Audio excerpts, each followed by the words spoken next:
Assalamualaikum warahmatullahi wabarakatuh. Perkenalkan, nama saya Dede Sopa, saya di kelompok 2. Tentunya saya tidak sendiri, saya bersama rekan-rekan kami. Di antaranya ada Teh Nika, Teh Talita, dan Teh Nila. Video kali ini kami akan mempresentasikan tentang keharusan dan batas-batas kemungkinan mendidik. Mau tahu videonya seperti apa? So, tetap dukung kami dan jangan lupa like dan komen di bawah ini. Selamat menyaksikan.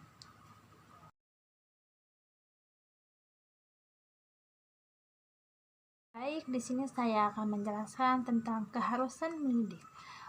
Jadi mendidik itu yaitu pendidikan merupakan keharusan karena pada hakikatnya manusia itu dilahirkan dengan keadaan tidak berdaya. Oleh karena itu ia membutuhkan orang lain, belum bisa melakukan sendiri. Jadi tentu saja semua manusia itu butuh bimbingan. Adapun beberapa persoalan mengapa pendidikan merupakan keharusan manusia, diantaranya ada tinjauan dari segi anak sebagai anak didik. Keharusan mendidik itu diberikan pada anak didik berdasarkan bahwa anak mempunyai insting. Jadi maksudnya pembawaan sejak lahir itu dan sebagai moral pokok kemampuan manusia, sehingga manusia itu dapat bertahan hidupnya. Yang kedua, manusia sejak lahir mengalami proses pertumbuhan dan perkembangan. Jadi maksudnya dapat dilihat dari segi fisik, psikis, rasa sosial, rasa keagamaan, yang mana semua itu harus dapat dikembangkan. Selanjutnya ditinjau dari segi pendidik sebagai orang dewasa. Maksudnya di sini yaitu orang dewasa mempunyai keharusan untuk melaksanakan usaha-usaha yang bersifat pendidikan terhadap orang yang belum dewasa. Jadi dasar tersebut tidak didasarkan melalui pertimbangan berikut ini. Di antaranya ada manusia sebagai makhluk sosial. Jadi maksudnya manusia itu tidak dapat hidup sendiri, jadi selalu membutuhkan orang lain. Yang kedua, orang dewasa sebagai makhluk yang berbudaya. Jadi maksudnya manusia itu kemampuannya untuk menciptakan nilai-nilai kebudayaan yang tercipta dalam cipta, karsa, dan rasa. Jadi di sini dapat mengandung bahwa manusia itu mendidik manusia dan lainnya. Mungkin itu yang bisa saya sampaikan. Terima kasih.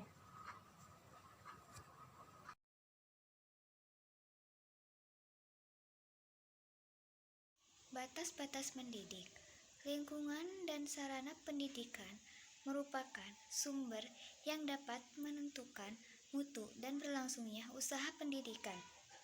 Pendidikan sebagai upaya untuk membantu seseorang dalam mengaktualisasikan dirinya sepenuh dan selengkapnya, tetapi tidak terlepas dari keterbatasan pendidikan. Keterbatasan tersebut seperti 1. Batas-batas pendidikan pada peserta didik.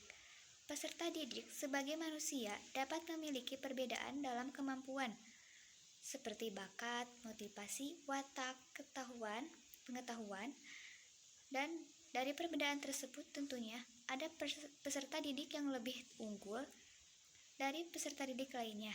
Hal tersebut hendaknya menjadi acuan untuk mencari metode pembelajaran peserta didik agar dapat berkembang.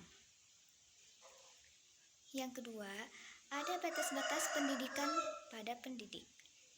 Sebagai manusia biasa, pendidik memiliki keterbatasan. Keterbatasan tersebut berupa kekurangan pengetahuan, pengalaman, serta penguasaan tentang pendidikan yang transformasi dan kekurangan terhadap kemampuan dalam penggunaan alat-alat pendidikan. Upaya pendidikan dalam mengatasi keterbatasan ini adalah mengembangkan usaha-usaha pendidik merupakan komitmen pendidik terhadap peserta didik. Yang ketiga, ada interaksi pendidikan. Keterbatasan dalam interaksi pendidikan dapat terjadi karena bahasa yang kurang, sehingga untuk mendidik katanya tidak bisa dimengerti. Tugas mendidik dalam hal ini adalah berusaha mengurangi sebanyak-banyaknya pembatas komunikasi dengan menggunakan kata-kata yang sesuai dengan peserta didik. Yang keempat, ada lingkungan dan sarana prasarana. Lingkungan, sarana, dan prasarana merupakan sumber yang dapat menentukan kualitas dan berlangsungnya usaha pendidikan. Lingkungan sarana tidak dapat membadai, akan menghambat berlangsungnya proses pendidikan. Di sini peserta didik harus lebih kreatif dengan memanfaatkan alat sekitar sebagai sumber pembelajaran.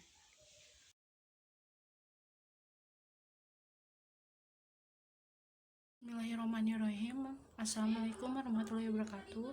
Saya akan menjelaskan tentang kemungkinan mendidik manusia di satu pihak telah mempunyai pembawaan sejak lahir dan berada dalam lingkungan tertentu di pihak lain. Dalam proses perkembangan hidup berikutnya, pada dasarnya manusia mempunyai pembawaan dengan lingkungannya. Dalam kemungkinan mendidik ini dapat dilihat dari teori-teori berikut.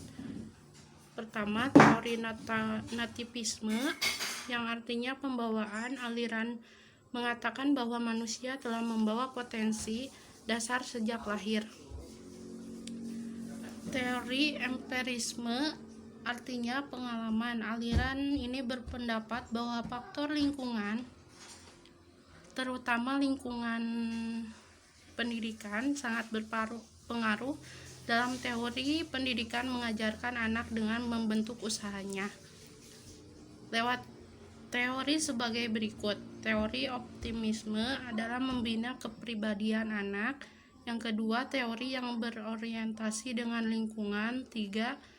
Teori tabula rasa, anak pada saat lahir adalah bersih maka perlu diberikan pendidikan.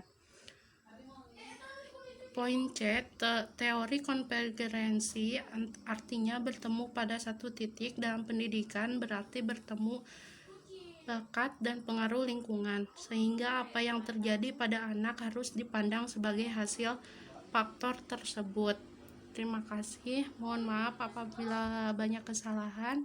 Assalamualaikum warahmatullahi wabarakatuh.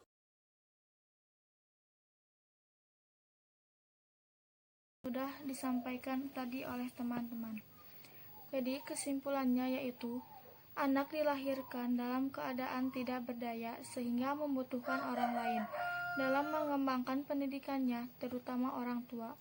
Manusia lahir tidak langsung dewasa dan anak mempunyai insting. Sedangkan kemungkinan pendidik yaitu manusia mempunyai bawaannya sejak lahir dan berada di lingkungan tertentu. Batas-batas pendidikan yaitu terdiri dari batas-batas pendidik peserta didik, batas-batas pendidik pada peserta didik, interaksi pendidikan dan lingkungan, dan sarana prasarana. Terima kasih.